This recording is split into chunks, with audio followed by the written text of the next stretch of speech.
Lo siguiente de la unidad 3, después de haber puteado todo lo que sería geometría molecular y polaridad,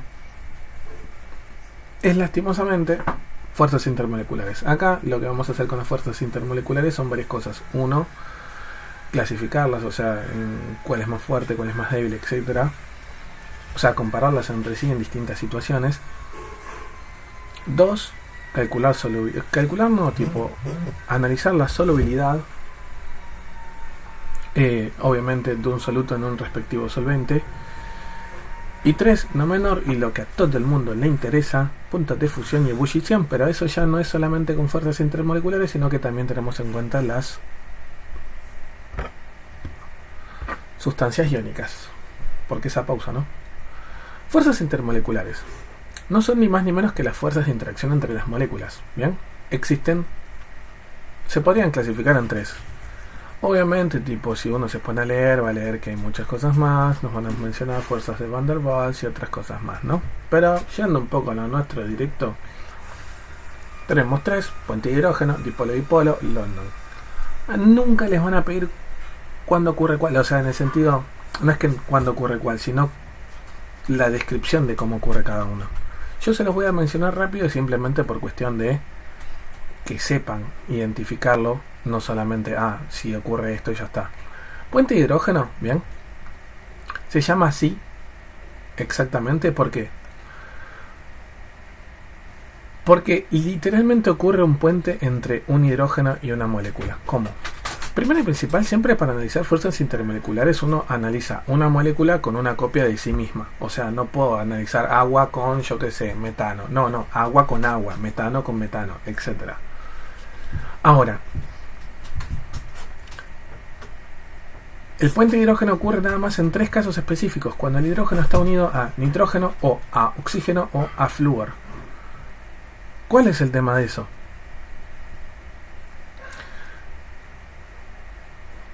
¿Y por qué en especial estos tres? Y porque estos tres elementos, nitrógeno, oxígeno y flúor, son los más electronegativos y los que obviamente además tienen menor radio atómico. Estos provocan lo siguiente: un hidrógeno, el hidrógeno, los hidrógenos, todos los hidrógenos que están unidos directamente a estos, se van a sentir literalmente solitos. ¿Qué me refiero? Vamos más a profundidad. El enlace hidrógeno con cualquiera de estos tres elementos está muy polarizado en sentido contrario del hidrógeno. O sea que el par de electrones compartidos siempre va a estar a favor de alguno de estos tres elementos. En el caso del agua, el hidrógeno, por ejemplo, lo que siente es que sus electrones no los tiene directamente. Como que nunca tuvo electrones, no está compartiendo nada. Como que el oxígeno se está quedando con todo, ¿bien? Eso provoca que dice, no, bueno, yo me siento por un momento como que un abandonado, un hidrógeno con carga positiva, entre comillas. Está unido todavía, pero se siente así. Entonces, ¿qué dice? No, esto no puede quedar así. Yo me voy a buscar un amante. Bien infiel el hidrógeno, va y dice, mira, vos, otra molécula, veo que ahí tenés un huequito como para darme algo de cariño, o sea, electrones libres, me voy a pegar a esos. Claro, ¿qué ocurre? Este enlace justamente que ocurre, que a ver, esta interacción más que enlace, llega a ser casi tan parecido a un enlace covalente. Uno dice entonces tiempo. En el puente de hidrógeno, el hidrógeno en su propia molécula siente que perdió los electrones, entonces por eso lo va a buscar a otra molécula, sí. Y ese enlace generado del hidrógeno buscando electrones en otra molécula, porque en sí misma molécula, o sea, en su propia molécula no la va a ir a buscar, si justamente es quien le está haciendo sentir eso, es casi tan fuerte como un enlace covalente. Sí, ok. ¿De qué tipo? ¿Simple, doble, triple? Déjalo ahí. Bueno, ok. ¿Y por qué se llama puente? Y porque justamente, entre comillas, se puede visualizar como que hay un puentecito entre dos moléculas, formados ni más ni menos por el hidrógeno. Justamente es la conexión entre dos átomos centrales, un puentecito. Obviamente esto termina siendo una red enorme, no es que, bueno, genial, solamente le pasa a este otro le pasa exactamente lo mismo, y bla. O sea, no lo termino de dibujar porque no terminaría más, ¿no? Pero le pasa exactamente lo mismo, así con todos los hidrógenos, siempre y cuando estén unidos directamente, repito, a nitrógeno, oxígeno, flúor.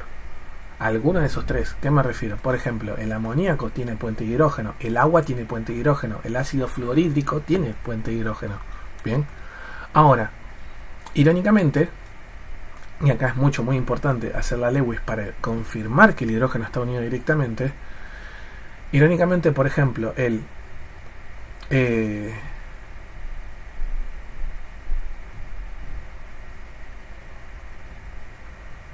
era C doble enlace de oxígeno. Nunca me acuerdo, o sea, sí lo sé dibujar, pero nunca me acuerdo cómo escribirlo de forma resumida. Ahí me acuerdo. CH2O, esta sustancia, uno diría, hay puente de hidrógeno. No hay puente de hidrógeno en esta sustancia. Esto es una molécula orgánica. No les va a tocar algo así en la prueba. Pero esto no tiene puente de hidrógeno. ¿Y por qué no tiene puente de hidrógeno? Y porque el hidrógeno no está unido directamente al oxígeno. ¿Y por qué no está unido directamente al oxígeno? Y porque tiene esta estructura, esta sustancia. Esto no es ni más ni menos que un aldehído. Los aldehídos, su estructura de Lewis no es ni más ni menos que esta. Un doble enlace oxígeno al carbono. Listo. Ahora, irónicamente,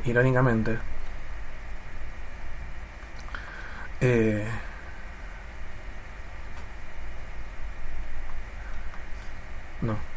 Sí, CH3OH. Esta sustancia de acá sí tiene puente de hidrógeno. ¿Y por qué? Y porque tengo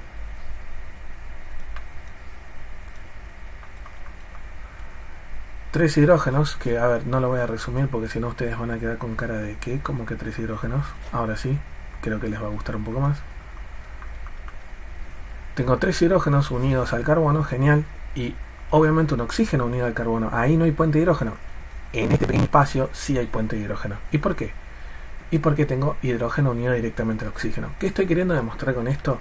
No porque yo vea hidrógeno y oxígeno, listo, el puente de hidrógeno, no. Hagan la estructura de Lewis y confirmen que el hidrógeno está unido directamente a nitrógeno, oxígeno o flúor. Bien, si no confirman eso, no pueden decir que tienen puente de hidrógeno.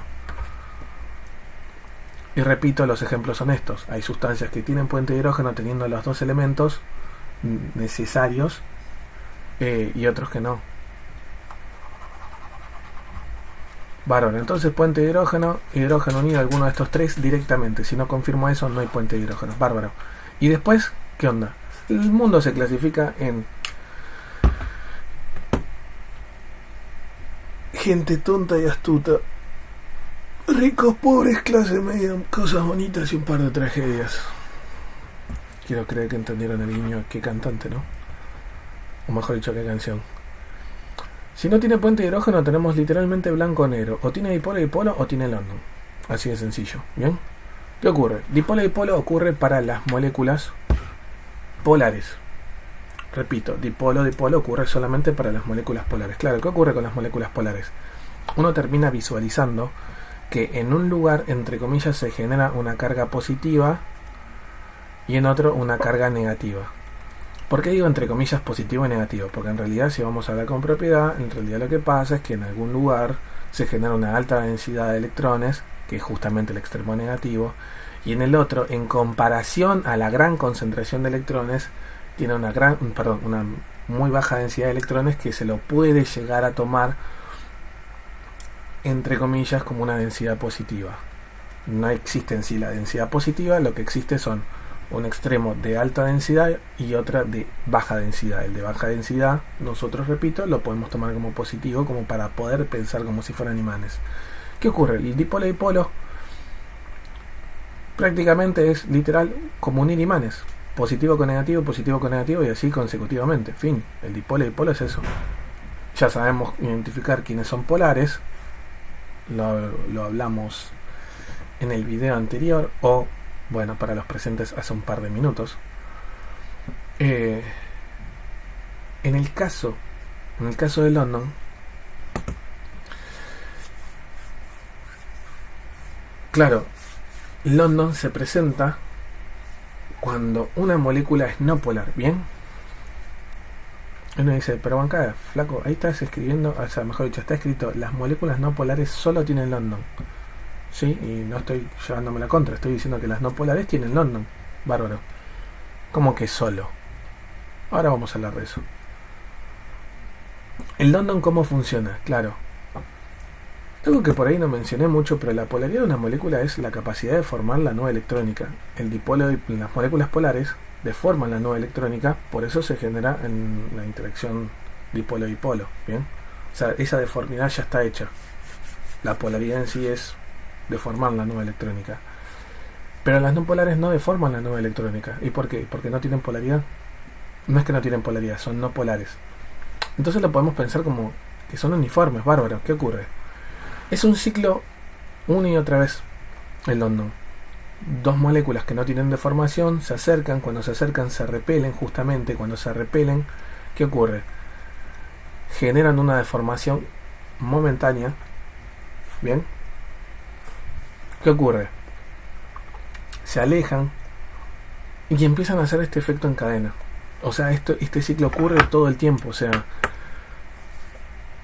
algunas no están deformadas, otras sí están deformadas, algunas se están alejando, otras se están acercando, las que están deformadas por ahí se encuentran con otra que está deformada y justo la encuentran en una posición correcta como para poder tratar de copiar a un dipolo-dipolo, o sea, unir el positivo entre comillas con el negativo entre comillas. Ya saben por qué digo entre comillas positivo y negativo. Claro, ocurre todo eso a la vez, pero ¿cuál es el tema? Es un ciclo. ¿Bien? ¿Qué estoy queriendo decir? Que si las moléculas por algún motivo no se tocaran, o mejor dicho, no se acercaran entre sí, ¿bien? Cosa que no pasa, pero ¿qué es lo que ocurriría exactamente? No habría nada de esto y estarían todos uniformes, ¿bien? O sea, el London en sí depende de este ciclo constante una y otra vez. ¿Qué es lo que trata de hacer? Ni más ni menos, dicho rápido, un dipolo-dipolo momentáneo. Eso es lo que es un London, un dipolo-dipolo momentáneo. No perdura, no se mantiene. Literalmente es un caos una y otra vez de todos estos pasos mencionados. Ahora, acá es donde uno dice, ok, bueno, a ver, si comprendí rápido, puente hidrógeno, hidrógeno unido con alguno de estos tres elementos que mencionaste. Dipolo-dipolo, polares, London, no polares, bárbaro. Pero me deja sin sueño el solo. ¿Cómo que solo? Si rememoramos un poco y nos volvemos acá con el puente de hidrógeno, claro. Nosotros dijimos, che, para que algo sea polar, una de las opciones es que tenga electrones libres el átomo central. Che, el agua tiene electrones libres en su átomo central. O sea que es polar. Y acá es donde ustedes entran en pánico diciendo, a ver. Vos me estás queriendo decir que el agua ya tiene su puente de hidrógeno, pero también tiene dipolo-dipolo. Ship. ¿Qué cara? Ship. ¿Y por qué? ¿Y por qué es polar? O sea, a ver, ¿las moléculas pueden tener más de una fuerza intermolecular? Sí. A su puta madre. Ok. ¿Y cuántas pueden tener como mucho? Y depende, el puente de hidrógeno, o sea, toda molécula que tiene puente de hidrógeno también tiene dipolo-dipolo. Obligatoriamente porque, a ver, para que ocurra el puente de hidrógeno, irónicamente, no lo mencioné, pero además el átomo central tiene que tener electrones libres. Si no tiene electrones libres, su boleta. O sea, no, tampoco se podría dar el puente de hidrógeno. Ok. Pero yo, por ejemplo, puedo dar por hecho que el puente, si algo tiene puente de hidrógeno, sí o sí, además tiene dipolo-dipolo, sí. Suponete que te olvidas que existe el puente de hidrógeno y lo analizás por polaridad para ver si tiene dipolo-dipolo o London. Vas a darte cuenta que es polar, en este caso el ejemplo que están viendo ahí en pantalla, es polar, por ende también tiene dipolo-dipolo, bárbaro. Y ahí queda. No, también tiene London. ¿Cómo que también tiene London?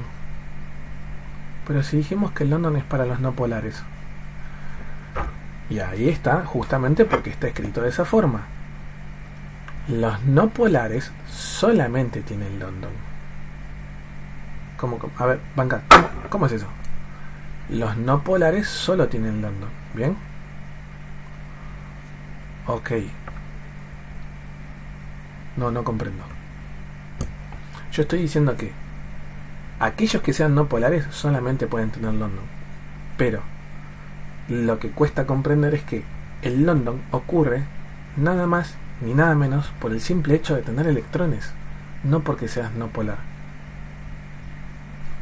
Acá en este momento a ustedes les estalla la cabeza porque uno dice banca tiempo, pero vos me dijiste que se deforma la nube electrónica. Sí, la nube electrónica. ¿Y la nube electrónica de qué depende? De los electrones. ¿Le importa si obviamente están deformada la nube electrónica o no? Y si ya está deformada, no se va a deformar más. Y si se trata de deformar, va a ser muy difícil. Ok, pero entonces todo ocurre por los electrones. Sí, todo ocurre por los electrones. ¿Y qué estoy queriendo decir? La fuerza de London la tienen todas las moléculas. O sea, esto es lo que molesta a todo el mundo. Uno dice va tiempo. O sea, repasando, si algo tiene puente de hidrógeno, también tiene dipolo y también tiene London. Sí. Si algo tiene dipolo, también tiene London. Sí. Pero si una molécula no polar, si yo tengo una molécula no polar, eso tiene solamente London. Sí. O sea, siempre, repito, siempre voy a tener todas las fuerzas intermoleculares más débiles que la más potente que pueda identificar. Y uno dice, banca de tiempo, ¿cómo que la más fuerte? O sea, a ver. O sea, ¿estoy queriendo decir que el puente de hidrógeno es el más fuerte de los tres? Sí. O sea que lo escribís, la explicación fue en orden desde el más fuerte hasta el más débil. Sí. Ok, entonces, el más fuerte puente de hidrógeno, el que le sigue dipolo, el más débil de todo London. Si algo tiene puente de hidrógeno, además tiene los otros dos. Si algo tiene dipolo, además tiene London. Si algo es no polar, repito, si alguna molécula es no polar, solo tiene London. No hay chance de que un no polar tenga además dipolo, porque para que tenga dipolo tiene que ser polar, bien. Y para que tenga puente de hidrógeno, además tendría que ser polar, obviamente, y tendría que cumplir la condición que tiene que cumplir. Repito por las dudas, para dejar en claro, ya sé que lo dije como 7 veces, si algo tiene puente de hidrógeno, además tiene dipolo y London. Si algo tiene dipolo, además tiene London. Y si algo es, si tengo una molécula no polar, eso solamente tiene London. Bien. Ahora, hasta acá técnicamente no hay nada malo.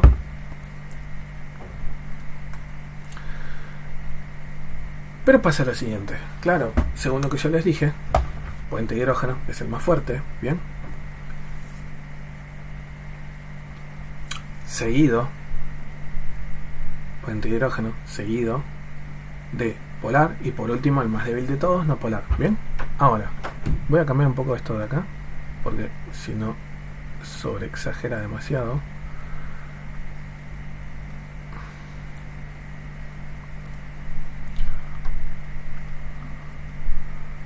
Cloro 2, cloro 2. Esto de acá lo voy a borrar. Y esto de acá también.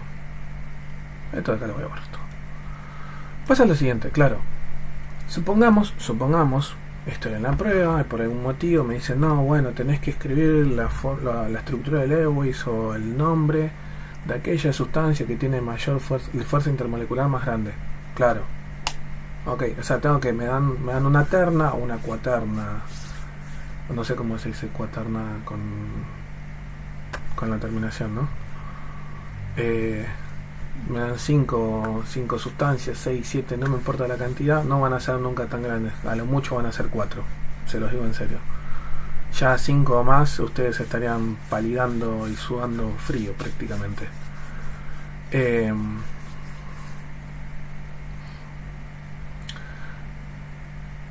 Como dije, casi siempre van a ser 3 o 4 sustancias. Bueno, les dan una lista de sustancias, ustedes tienen que escribir, en este caso supongamos, la que tenga mayor fuerza intermolecular, o sea, la que sea la más fuerte de todas. Claro, para eso tengo que clasificarlas. ¿Para eso qué voy a hacer? Estructura de Lewis. Claro, HCl, hidrógeno, covalente simple cloro. Cloro 2, cloro, covalente simple, cloro. NH3, bueno, los 3 hidrógenos, covalente simple nitrógeno, átomo central, pares de electrones libres, hasta ahí nada del otro mundo. Bueno, ya hice la estructura de Lewis. Bárbaro. Gracias a la estructura de Lewis, ¿qué puedo decir? Y bueno, el HCl es polar. ¿Y por qué? Porque son electrones, perdón, son átomos distintos que aprendimos en las moléculas biatómicas. Si no son átomos iguales, va a ser polar.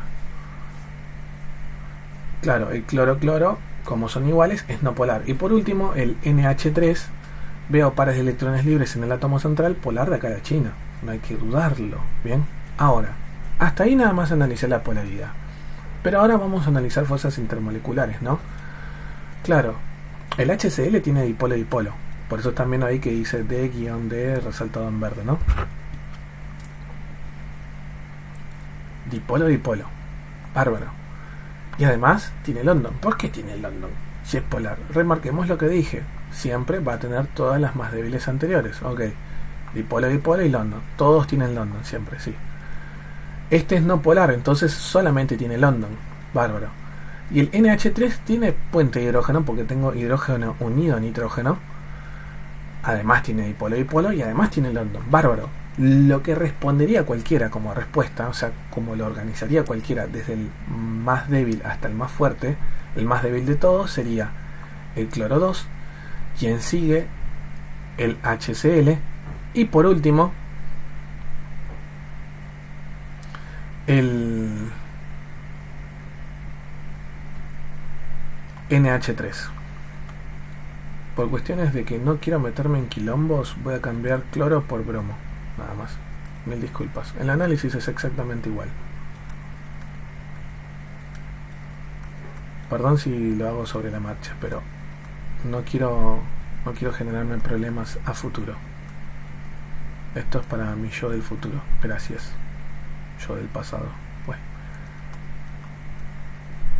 No polar el más débil. ¿Quién sigue? El HCl, el más fuerte de todos. El NH3, claro. Si me preguntaran el más fuerte de todos, o sea, que tuviera que escribir la fórmula o el nombre o lo que sea, bueno, ya respondería este de acá. Bárbaro. Listo. Ahora, supongamos que yo tuviera que ordenar las sustancias desde el más débil de su fuerza intermolecular hasta el más fuerte. O sea, una pregunta distinta. Esto estaría mal. ¿Cómo que estaría mal? Sí, estaría mal. La única cosa que estaría bien sería esto de acá. ¿Por qué? O sea, a ver, no estaría entendiendo. ¿Qué estaría mal? Lo que yo estoy diciendo es que los ordenamos mal. O sea, si yo tuviera que ordenarlo desde el de fuerza intermolecular más débil al más fuerte, esto está mal. ¿Por qué? Porque en realidad la lista es HCl, bromo 2, NH3. Y acá les estalla la cabeza porque uno dice, banca el tiempo.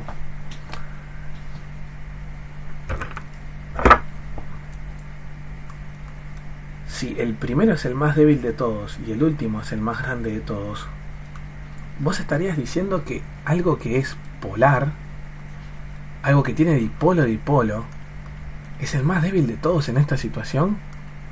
¿No era que era al revés? O sea, me lo dijiste mal, ¿qué onda? No se lo dije mal. Solo que hay una pequeña situación. Hay una pequeña situación donde el no polar le puede ganar al polar. Repito, hay una pequeña situación donde el no polar le puede ganar al polar. ¿Cuándo? Solo cuando los electrones totales del London superan ampliamente a los electrones totales del que tiene dipolo-dipolo, el London es más fuerte. Acá nunca va a faltar la persona que va a decir, no, el London es más fuerte cuando tiene mayor masa molar. Allá le están dando masa, hermano. ¿Volvés o no? El London depende de los electrones, punto, no depende de la masa.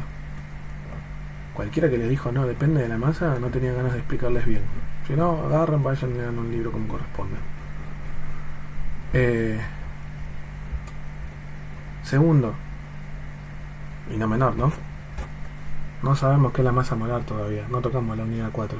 ¿Para qué corno vamos a meter la masa molar ahora justamente?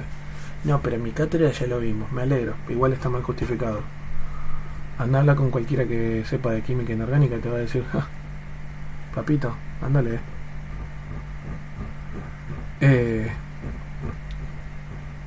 Volviendo a lo nuestro. no depende de la masa molar, no depende de la masa, no depende de nada, depende de los electrones. Sí, da la coincidencia que a mayor masa molar, más electrones, y tiene sentido un poco, ¿no? Y más electrones, ¿qué ocurre? El London se va a deformar muchísimo más. Este fenómeno que ocurre de la deformación cuando se aproximan dos moléculas cuando colisionan, se va a dar de forma más brusca, la deformación va a ser más grande. Esa deformación más grande me va a dar un dipolo-dipolar momentáneo mucho más grande. Un dipolo-dipolar momentáneo mucho más grande, mucho más fuerte, más marcado, y bueno, va a prácticamente agarrar, mirar el dipolo-dipolar permanente diciendo, ¡ja! Yo soy más fuerte que vos. Sí, tengo un tiempo de vida, a diferencia de vos que sos permanente, pero en todo momento, cada vez que aparezco, soy más grande que vos. Punto.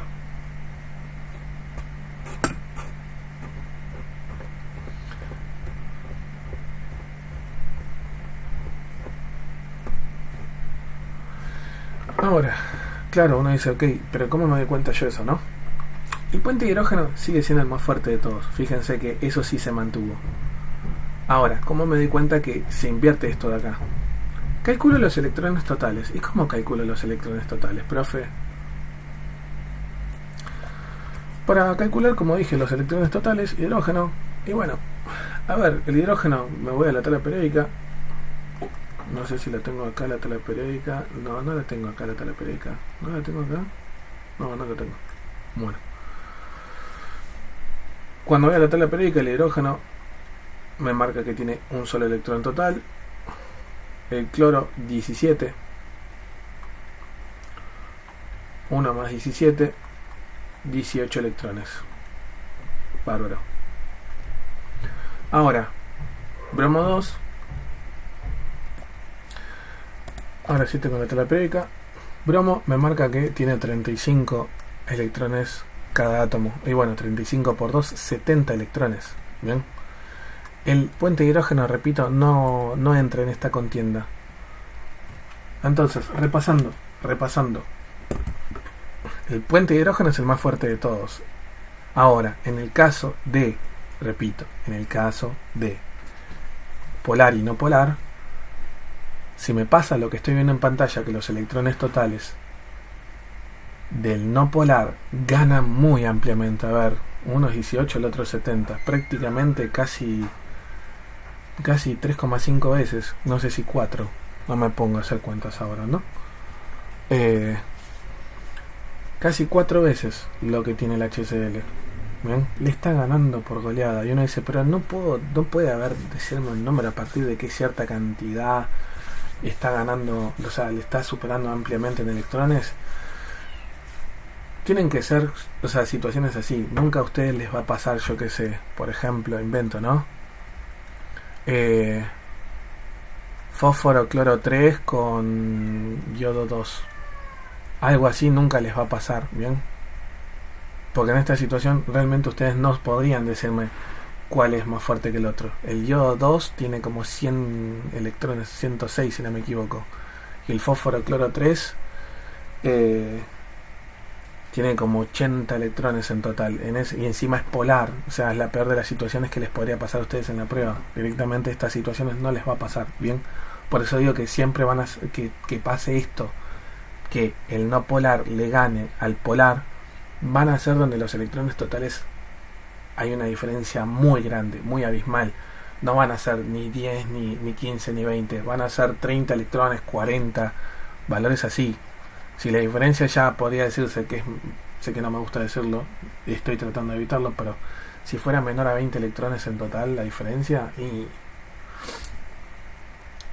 ¿qué decirles? Lloren. No es maldito tipo, o sea, no necesitarían muchas otras cosas más para poder analizarlo. Ahora,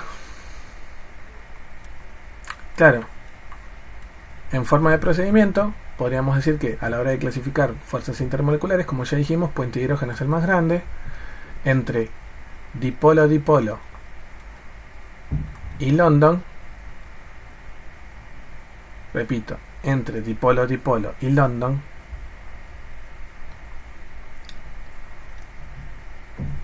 normalmente gana el dipolo-dipolo, a menos que el London tenga una excesiva cantidad de electrones mayores que el dipolo-dipolo.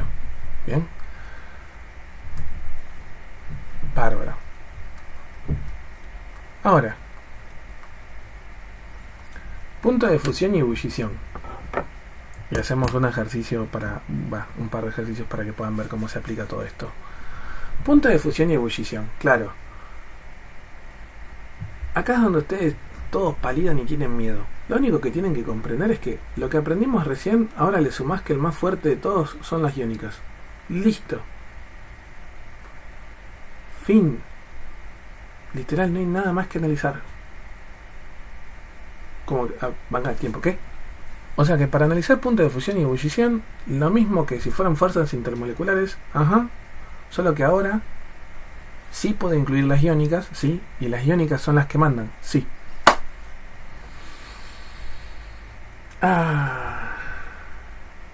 Así de corto me lo decís, ¿sí?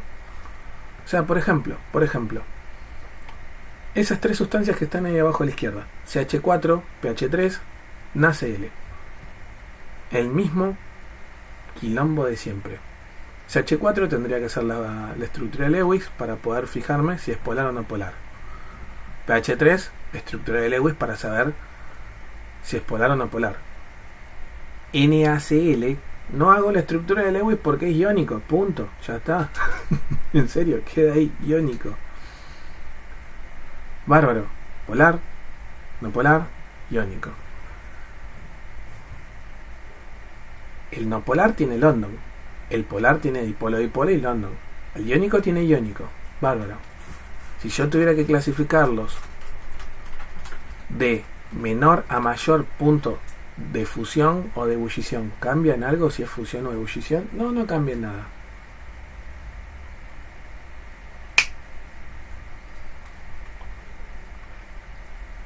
O sea que para los dos es la misma regla, sí.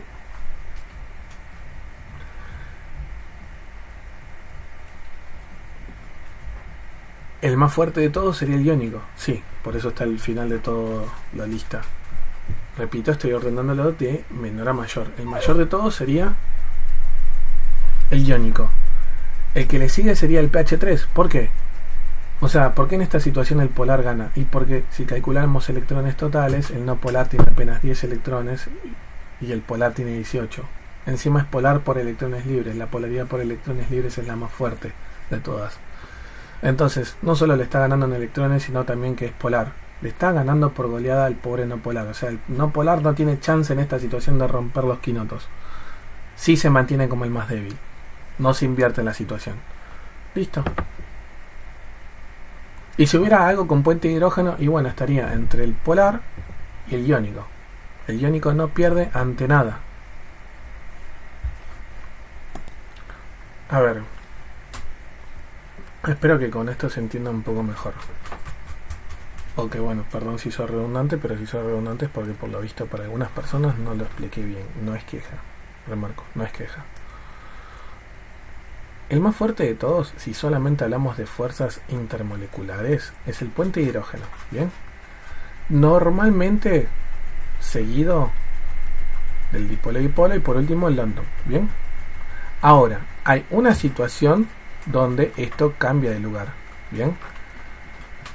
¿Cuál es esa situación para que esto cambie de lugar? O sea, que el London sea más fuerte que el dipolo-dipolo. El dipolo-dipolo tiene que tener una cantidad de electrones totales. Con totales me refiero a me fijo cuánto tiene cada elemento según la fórmula, los multiplico según la fórmula, sumo todo y ahí tengo los electrones totales. Lo mismo para el London. Y lo que voy a notar es que el London tiene mucho mayor. Volviendo al ejemplo del HCl versus bromo 2.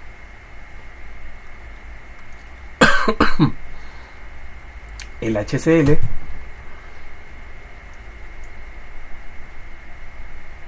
tiene un electrón por el hidrógeno, 17 por el cloro. ¿Cuánto me da eso? 18 electrones en total. Bárbaro. El bromo 2 tiene, si no me equivoco, 35 cada bromo. Como son 2, bueno, me da 70 electrones en total. Bien.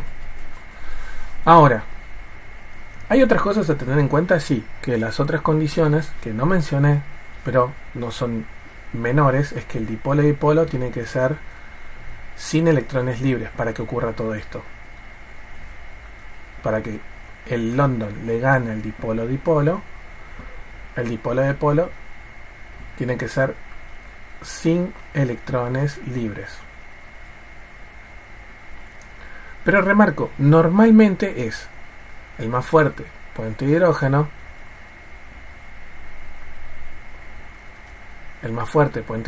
seguido del dipolo-dipolo y por último el London.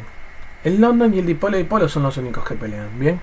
Ahora, punto de fusión y ebullición, ¿qué ocurre?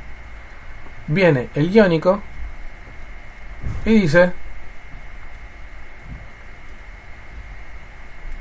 yo soy el más fuerte de todos. Yo soy Francesco Viricolini, la máquina más veloz de tutti Italia. Bueno, sacando la joda. ¿Sí? Es lo único que pasa. Literal, o sea, se mantiene lo que aprendimos de cómo organizar las fuerzas intermoleculares, solo que el iónico ahora va a ser el más fuerte de todos.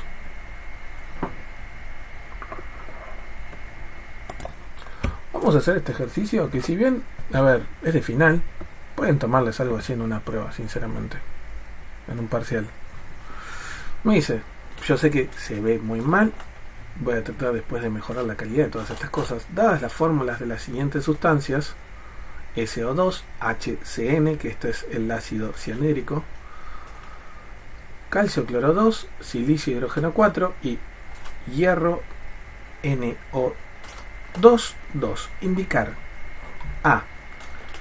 La fórmula y la geometría de la molécula. Listo. Me dice, el A me pide molécula. Este es molécula, este es molécula, este es molécula. Esos son las únicas moléculas. ¿Cómo me doy cuenta, profe? Y porque los otros tienen metales. ¿Y cómo sabes que tienen metales? Damas y caballeros, no sé ustedes, pero si ven la tabla periódica, el calcio y el hierro son metales. Ah, pero no son de los que actúan como no metales o algo así. No, no son esas excepciones. Ok, bueno. Ya con la palabra molécula, ya reduje mi lista a quienes tengo que tener en cuenta. Listo. Donde el átomo central no presenta pares de electrones sin compartir. Repito, fórmula y geometría de una molécula donde el átomo central no presenta pares de electrones sin compartir. Y esto yo sé que está muy feo escrito, pero exactamente dice, es como una U igual tachado 0, o sea que es polar.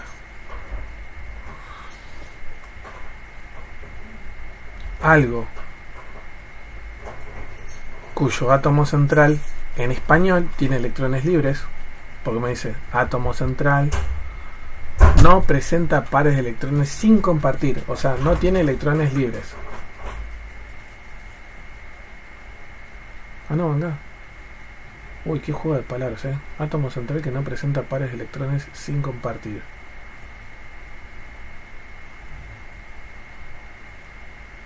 Si yo tengo electrones sin compartir y no quiero que estén estos. Listo, sí. Sí, listo.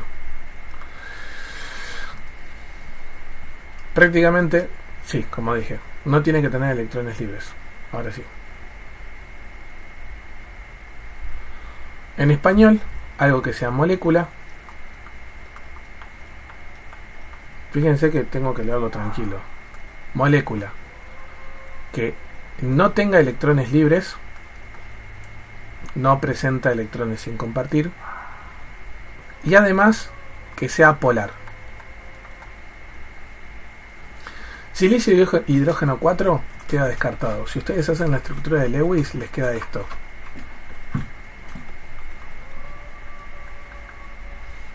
Eso, si analizamos la polaridad, me da no polar. Y chau, yo quiero que sea polar. Listo, no me sirve. Azufre, oxígeno 2, ya lo hicimos más de una vez y tiene electrones libres. Y yo no quiero que tenga electrones libres. Chau. La única opción que me podría llegar a quedar es ni más ni menos que el HCN, ácido cianhídrico. Perdón. El ácido cianhídrico Si yo hago su estructura de Lewis, el carbono es el que está en medio de todos, enlace triple al nitrógeno y enlace simple al hidrógeno. ¿Esto tiene electrones libres? No. No tiene electrones libres. Bárbaro. ¿Es polar? Sí. ¿Por qué? Porque los átomos que rodean el átomo central no son el mismo. Bárbaro. ¿Es una molécula? Y sí, es una molécula. Por eso analizamos estas tres sustancias. Listo, la respuesta de la es ni más ni menos que HCN. Ahora,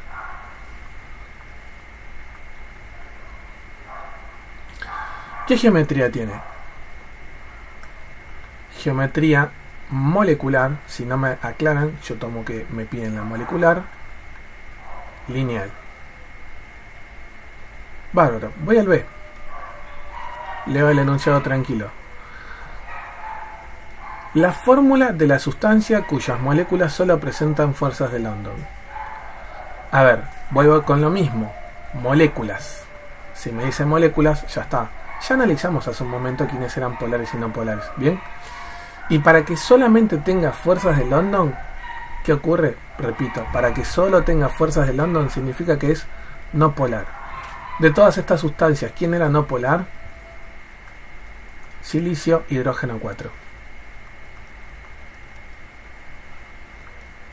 O sea, de pedo tratando de hacer el A, ya saqué el B porque ya lo había analizado todas las moléculas. Luego, la fórmula de la sustancia binaria de mayor punto de fusión. Binaria. O sea, de los binarios, ¿quién tiene mayor punto de fusión? ¿Quiénes son binarios? Vamos a hacerlo con otro color, vamos a hacerlo con verde. LSO2, calcio cloro 2 y silicio hidrógeno 4. Claro, ¿cuál es el tema? El calcio cloro 2 es iónico, ya está. Ganó sin tener que hacer ningún análisis. ¿Por qué? Y porque siempre el punto de fusión o de ebullición, el más fuerte va a ser el iónico. Perdón. Calcio cloro 2. ¿Por qué me pidieron el mayor? Si me pidieran el menor, sí. Descarto el calcio cloro 2 y tendría que ver entre azufre oxígeno 2 y silicio hidrógeno 4 cuál sería el más débil. Por suerte no es el caso. D. La fórmula de la sustancia. Repito, la fórmula de la sustancia en cuyas moléculas, listo. Vuelvo, ni más ni menos, a solamente concentrarme. Repito, vuelvo solo a concentrarme en los que están marcados con rojo.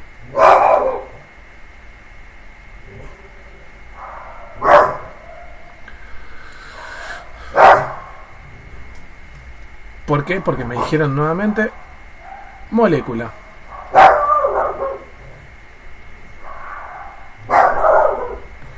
Ahora me dice, la fórmula de la sustancia en cuyas moléculas no coincide la geometría molecular con la electrónica. A ver. Para que la molecular y la electrónica no coincidan, nosotros aprendimos que ¿qué tiene que ocurrir? Tiene que haber electrones libres en el átomo central. Y, a ver, si bien yo estoy borrando las cosas, ustedes, a medida que vayan haciendo todo, van a ir, por ejemplo, dándose cuenta que ya hicieron la del SO2 y que si ven la estructura de Lewis del SO2, ¿qué ocurre? Tenemos electrones libres. ¿Bien? O sea, es molécula, tiene electrones libres, o sea, su geometría molecular y electrónica no son las mismas. La respuesta del D, damas y caballeros, es SO2.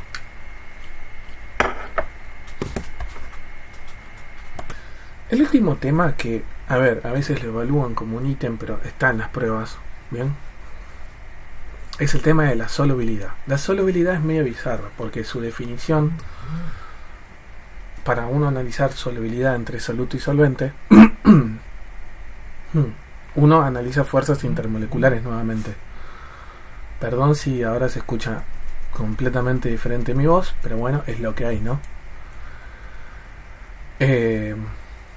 Lo digo por si se escucha demasiado vibrante.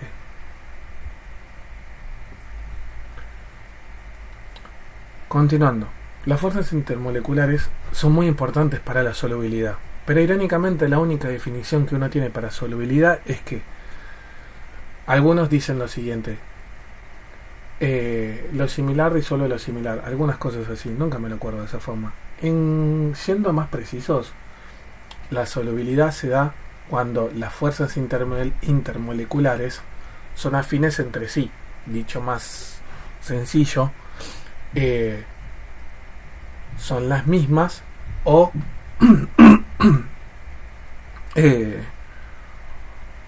o tienen las mismas características.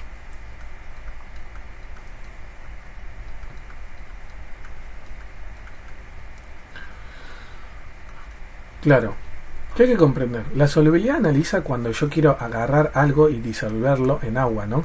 En agua no, en algún líquido. Y ni siquiera solamente líquido, en alguna cosa, fin. Porque, por ejemplo, yo sé que no es lo mismo, pero puedo agarrar un metal, fundirlo con otro y mezclarlos. Y ahí estaría haciendo, entre comillas, una solubilidad. Ya sé que es una aleación, pero bueno. Ahora, para que las cosas se den bien, repito, para que no vea el efecto agua-aceite, si no saben qué ocurre con el agua y el aceite, agarran, vayan, usen un vaso transparente, translúcido, que puedan verlo, pónganle agua, pónganle un par de gotitas de aceite, agítenlo todo lo que ustedes quieran, denle vuelta, yo que sé, denle con un taladro y el aceite igual no se va a mezclar con el agua. Y si se pone turbio, simplemente hicieron una emulsión, por las dudas. Pero aún así no se mezcla. Claro, para evitar que no se mezcle, tiene que pasarme qué cosa. Tienen que haber afinidad entre las fuerzas intermoleculares, claro, dicho en criollo.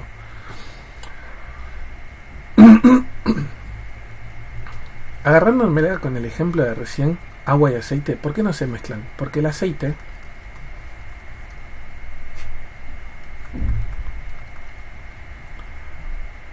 sus fuerzas intermoleculares son no polares. En cambio el agua, fuera de además tener puente de hidrógeno, es polar. El motivo por el cual no se mezclan es porque justamente la afinidad entre estas dos fuerzas intermoleculares es nula directamente. Es lo que nos trata de explicar la solubilidad. Si no hay afinidad, no hay solubilidad. Claro, pero entonces yo podría, aunque sea agruparlo de alguna forma o algo así, sí. Si mi solvente, o sea, el que quiere disolver, no al que quiero disolver, sino que, entre comillas, el líquido que yo uso para disolver las cosas, es polar o tiene puente de hidrógeno, los solutos que van a ser solubles van a ser ni más ni menos que, obviamente, polar, puente de hidrógeno,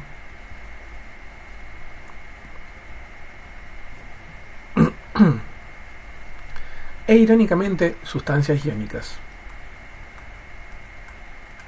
porque hay un poco de afinidad. Algo polar, si bien no son iones puros, como que está ahí el tema de las cargas un poco, no hay cargas netas, pero está algo parecido, entonces las iónicas pueden disolverse. Y si no me creen, la sal de mesa iónica, el agua que ustedes toman, es algo que tiene puente de hidrógeno, que además es polar, y la sal se disuelve en el agua. No estoy diciendo burradas. Las sustancias iónicas se disuelven en solventes polares o puente de hidrógeno. Cabe remarcar lo siguiente.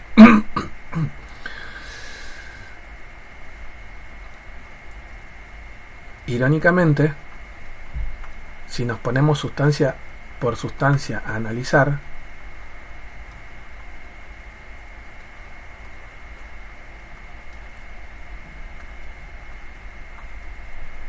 mayor solubilidad va a haber en un solvente polar de cualquiera de estas sustancias versus en un solvente que es solamente polar. Un ejemplo de algo que tiene puente de hidrógeno, ya lo mencioné, agua. Un ejemplo de un solvente polar, pero que no tiene puente de hidrógeno, H2S. Cualquier sustancia que a ustedes se les pueda ocurrir, por ejemplo, algo polar, yo qué sé, fósforo cloro 3, algo que tenga puente de hidrógeno, amoníaco, algo que sea iónico, sal de mesa. Estoy poniendo ejemplos para que ustedes vean y digan, bueno, ok, cualquiera de las sustancias que escribí ahí en verde va a ser mucho más soluble, obviamente, en un solvente polar, perdón, en un solvente que tiene puente de hidrógeno, que en un solvente polar. En ambos casos sí, quiero remarcar, no es que no haya solubilidad, sino que si bien con ambos solventes hay solubilidad de cualquiera de estas sustancias, con uno de los dos hay más solubilidad, obviamente. Ahora, irónicamente no, muy curioso, si yo tengo un solvente que es no polar, lo único que puede disolver son cosas no polares. El motivo por el cual el aceite no se disuelve en el agua es porque yo estoy utilizando una sustancia no polar como soluto y lo estoy tratando de disolver en un solvente que es, no importa el punto de vista, polar o que tiene puente de hidrógeno, no hay afinidad. Entonces, como regla, el no polar con el no polar y después polar, puente de hidrógeno y iónica se disuelve en puente de hidrógeno y polar. Obviamente los solventes que tienen puente de hidrógeno son mejores solventes que algo que solamente es polar. Bien.